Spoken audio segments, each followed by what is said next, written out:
Battle through heavens के एक और न्यू वीडियो में आपका स्वागत है। पिछले एक एपिसोड में हमने देखा था शेरियन पिल से बाहर पिल गेजिंग कंपटीशन में आ गया था। अब इन लोगों का लास्ट टेस्ट यानी कि फाइनल राउंड होने वाला है। इसमें इन लोगों को अपना बेस्ट पिल रिफाइन करना है और वो रिफाइन पिल ही इस टेस्ट के टॉप 10 कैंडिडेट्स को चुनेगी, जिसके बाद टेस्ट स्टार्ट होता है। अब आगे 100 एपिसोड स्टार्ट होती है। सभी लोग अपने अपने हेविली फ्लेम को बुला लेते हैं। सीएन कभी हेविली फ्लेम आसमान में चक्कर काट रहा होता है, पर फिर हर एक कल केमिस्ट्री रिफाइनिंग प्रोसेसर स्टार्ट करता है। सभी के फ्लेम मेडिसिनल कोल्ड ड्रोन में एंटर करते हैं।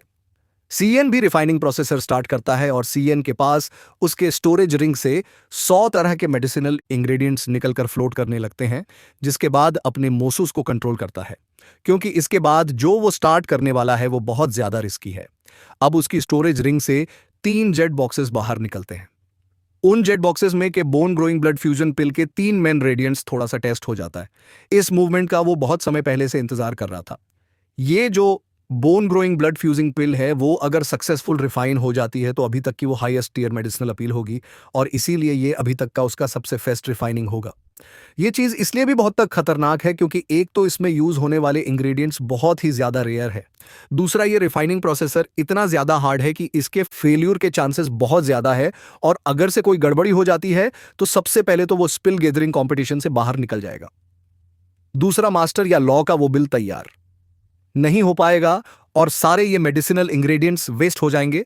लेकिन सीआईएन अपने दिमाग को साफ करता है। बोन ग्रोइंग ब्लड फ्यूजिंग पिल के रिफाइनिंग मेथड्स को एक बार अच्छे से याद करता है और एक लंबी सांस के बाद इंग्रेडिएंट्स को मेडिसिनल कोल्ड रोन में डालने लगता है। सीआईएन के ग्लेज लोटस हार्ट क्लेम से मेडिसिनल कोल्ड रोन का टेम्परेचर एकदम से बढ़ता है, जिसके बाद वो 100 मेडिसिनल इंग्रेडिएंट्स जो हवा में तैर रहे थे उनको एक एक करके डालता है। 10 ही मिनट बीते थे कि इसे अच्छी खुशबू आने लगती है। ये देखकर थोड़ा सा खुश होता है, पर ये तो अभी पहला ही स्टेप था कि फर्स्ट बैच था और इस तरह से यही प्रोसेसर दोबारा कंटिन्यू करता है। इस तरह से धीरे धीरे करके ये स्लोप आगे बढ़ने लगता है और दोस्तों से ये रिफाइन कर रहा है। इस बीच में को कुछ अलग तरह की चीजें फील होती है जो अपनी स्पिरिचुअल एनर्जी को इस कोल्ड रोड में डाल रहा है। को ये फील होता है कि जो मेडिसिनल इंग्रेडिएंट्स अंदर रिफाइन हो रहे हैं उसके अंदर इस बार चाहिए। इनकी स्पिरिचुअल और अभी हल्की हल्की मिक्स हो जा रही है। ऐसा के साथ नॉर्मली नहीं होता था। को समझ में आता है कि ऐसा इसलिए हो पा रहा है क्योंकि अब एक टीयर एड का अल्केमिस्ट बन चुका है। वह एक गहरी सांस लेता है और कहता है, एक टीयर एड के अल्केमिस्ट वाकई में एक्स्ट्रा ऑर्डिनरी होते हैं। ये जो स्पिरिचुअल ऑरा मेडिसिन जिसमें मिक्स हो रहे हैं उससे इस मेडिसिन की क्वालिटी अपने ही लेवल के TA7 के मेडिसिन से एक स्टेप अप होगी। अब इसी तरह से लगभग 1 घंटा बीत जाता है और इन मेडिसिनल इंग्रेडिएंट्स का VNN थर्ड रिफाइन कर चुका होता है। इस रिफाइनिंग की वजह से वो मेडिसिनल इंग्रेडिएंट्स मेडिसिनल पाउडर और फिर मेडिसिनल लिक्विड्स में बदल गए हैं। नॉइज लेकिन इसके बाद और थोड़ा सा टेस्ट होता है, जिसके बाद एक गहरी सांस बढ़ता है और जो ये 3 जेट बॉक्सेस हैं उनको खोलता है। सबसे पहले 10,000 साल पुरानी हरी आत्मा वैन को बाहर निकालता है, पर बाहर निकलते ही उसके अंदर से एक रिच लाइफ फोर्स बाहर निकलने लगती है। थोड़ा सा हेसिटेट करता है, लेकिन इसके बाद तुरंत ही उसे वो मेडिसिनल कोलोरोड में डाल देता है। तुरंत ही अपने माइंड को फोकस करता है और फिर क्लेम को कंट्रोल करने लगता है। पर इस टेम्परेचर के बावजूद भी मेडिसिनल कोलोरोड में वो स्पिरिचुअल वैन थोड़ा सा भी चीज नहीं दिखाता है। देखता है कि वो स्पिरिचुअल वैन में हल्की हल्की लाइट्स बाहर निकल रही है जो कि उसको ड्रोन की हाई टेम्परेचर से प्रोटेक्ट कर रही है। पता चलता है ये जो हाई लेवल की चीजें होती हैं इनमें अपना ही एक इंटेलिजेंस होता है और ये एबिलिटीज पोसेस करती है जो कि इन लोगों को इस तरह के कंडीशन से प्रोटेक्ट कर सकती है। को इसको हराना होगा ताकि वह बोन ग्रोइंग ब्लड फ्यूजिंग पिल बना सके, जिसके बाद अपनी आंखों को बंद करता है और अपने फायर की टेम्परेचर को और बढ़ाता है, जिसके बाद वो अंदर की लिक्विड से उसे वाइब्रेट कराने लगता है, जिसकी वजह से धीरे धीरे करके 10,000 साल पुराने हरे रंग के स्पिरिट वैन अब ब्रेक होने लगता है। उसके अंदर से ड्रॉप्स बाहर निकलने लगते हैं। इसे देखकर थोड़ी राहत की सांस लेता है। अब जैसे ही उससे लिक्विड बाहर निकलने लगता है, ये जो 100 मेडिसिनल इंग्रेडिएंट्स से पाउडर बनाया था उन पाउडर्स को उन लिक्विड से मिक्स कराने लगता है और ये पहला मर्जर बहुत ही परफेक्टली हो जाता है और ये करने में को लगभग 1 दिन लग जाता है। अब इसके बाद हम लोगों को दूसरे अल्केमिस्ट को दिखाया जाता है जो कि प्लेटफॉर्म में हवा में अपने अपने पिल्स को रिफाइन कर रहे थे। ये पूरा एरिना बिल्कुल शांत था। सभी लोग इन टैलेंटेड अल्केमिस्ट को देख रहे थे। सभी लोग बेसब्री से फाइनल डे का इंतजार कर रहे थे क्योंकि उसी दिन इस कंपटीशन का क्लाइमैक्स दिखाई देगा। अब दोस्तों ये दूसरा दिन था और अब कुछ अल्केमिस्ट अपना बिल तैयार कर लिए थे, पर दोस्तों ये लोले के पिल्स बनाए थे।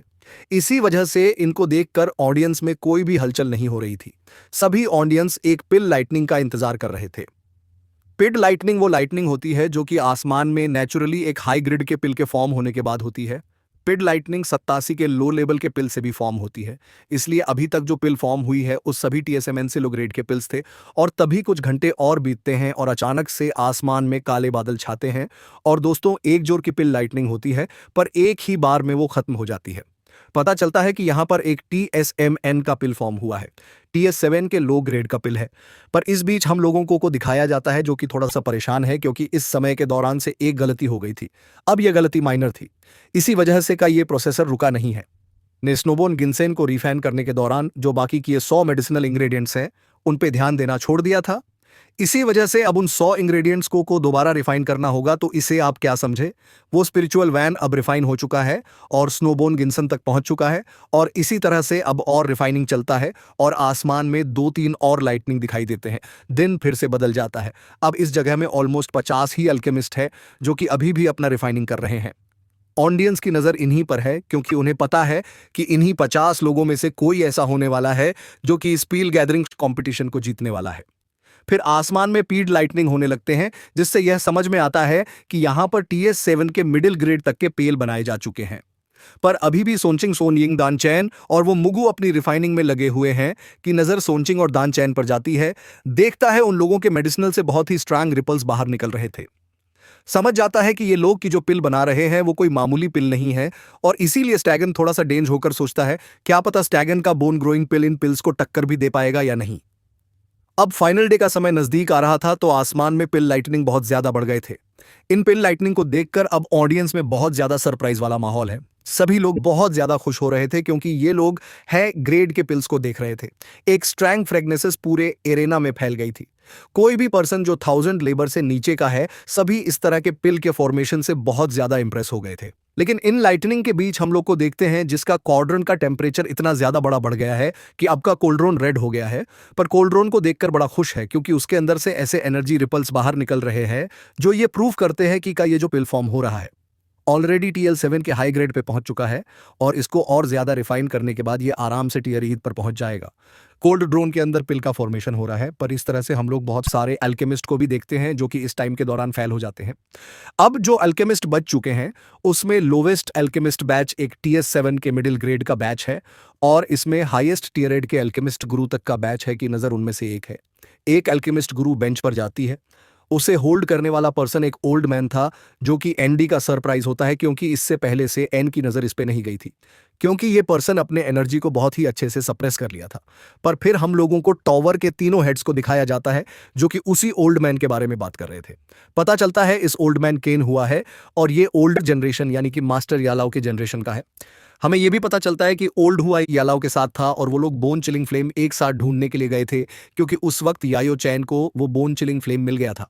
इसीलिए किंग हुआ 3000 बर्निंग फ्लेम को इस बार पानी के लिए compete कर रहा है और किंग हॉकी मेडिसिनल कोलोरोन को देखकर यह पता चल रहा है कि ये जो पेल इस वक्त बना रहा है वो ऑनरेडी टीयर 8 लेवल पर पहुंच चुका है कि तीनों हेड ये सभी किंग हुआ के दोस्त हैं और वो लोग आपस में बात कर रहे हैं कि कहीं ये किंग हुआ इन यंगर जनरेशन के बीच में अपने आप को एम्बेरस ना कर ले क्योंकि ये लोग इतने ज़्यादा टैलेंटेड हैं और ये यंगर जनरेशन से फाइट कर रहे हैं। तो अगर कोई यंगर जनरेशन इनके ऊपर आ जाए तो इनके लिए वो बहुत ज्यादा बेइज्जती जैसी बात होगी। पर यही सारी बातों के साथ का ये वीडियो इस जगह पर खत्म हो जाता है। आई होप दोस्तों ये वीडियो आपको पसंद आया होगा। पसंद आया है तो इसके ऊपर एक लाइक करना, कमेंट करके बताना कि वीडियो कैसा लगा और सब्सक्राइब नहीं करना है तो सब्सक्राइब करके बेल जरूर से ऑन कर लेना ताकि जब भी मैं वीडियो डालूं तो आपको सबसे पहले पता चल जाए। तो दोस्तों मिलता हूं मैं आपसे नेक्स्ट वीडियो में, तब तक के लिए take care, bye bye and thanks for watching. बो पाए नी ताय के ती